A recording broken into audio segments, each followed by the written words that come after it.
एक स्केलेटन जो होता है वो आप लोग के दिमाग में बन जाता है।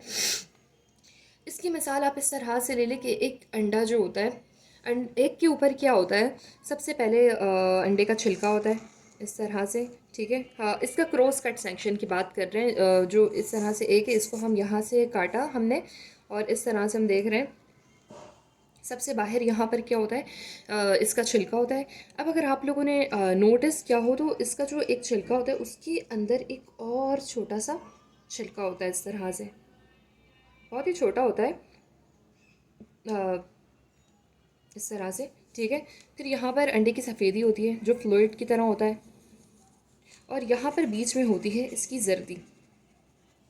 बाहर छिलका होता है, ठीक है, अंडे का जो मेन हार्ट वो होता है, छिलका होता है, और उसके अंदर होता है एक और पतली सी झिल्ली होती है, मेम्ब्रेन कह दो, और यहाँ पर फ्लूइड होता है, और यहाँ पर होता है अंडे की जर्दी।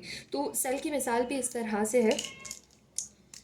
हम नाम दे देते हैं कि यहाँ पर अगर प्लांट सेल की बात करें, एनिमल सेल में तो सेल वॉल नहीं होती, लेकिन हम यहाँ पर प्लांट सेल के हिसाब से बात कर लेते हैं। तो यहाँ पर इसको हम क्या कहते थे, सेल वॉल, ठीक है। जो अंडे की जो मेन, अंडे का जो मेन छिलका होता है, हार्ड होता है, उसके अंदर होता है मेम्ब्रेन होती है एक पतली सी, तो उसको हम नाम देते हैं सेल मेम्ब्रेन, ठीक है।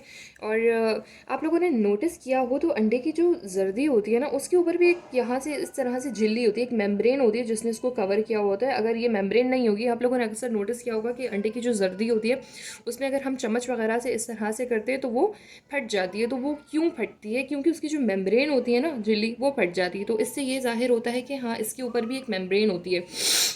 अच्छा, यहाँ पर फ्लूइड होता है, फ्लूइड को हमने नाम दे दिया साइटोप्लाज्म का, ठीक है। और यहाँ पर जो इसकी मेम्ब्रेन होती है ना, जर्दी की मेम्ब्रेन, पहले हम जर्दी की बात करते हैं। जर्दी को हम क्या नाम देते हैं यहाँ पर, न्यूक्लियस, ठीक है। और उसकी मेम्ब्रेन को हम सेल है तो सेल की मेम्ब्रेन को हमने सेल मेम्ब्रेन का नाम दिया था। तो इस तरह से न्यूक्लियस है तो हम उसकी मेम्ब्रेन को न्यूक्लियस, न्यूक्लियर मेम्ब्रेन का नाम दे देते हैं। तो ये सेल का मेन जो होता है वो स्केलेटन होता है। फिर ये अलग बात है कि साइटोप्लाज्म में बहुत सारे सेलुलर ऑर्गेनेल्स होते हैं, और इसके अलावा न्यूक्लियस के अंदर भी क्रोमैटिन मटेरियल होता है, क्रोमोसोम वगैरह होता है। तो इसको हम बहुत डिटेल से स्टडी करेंगे।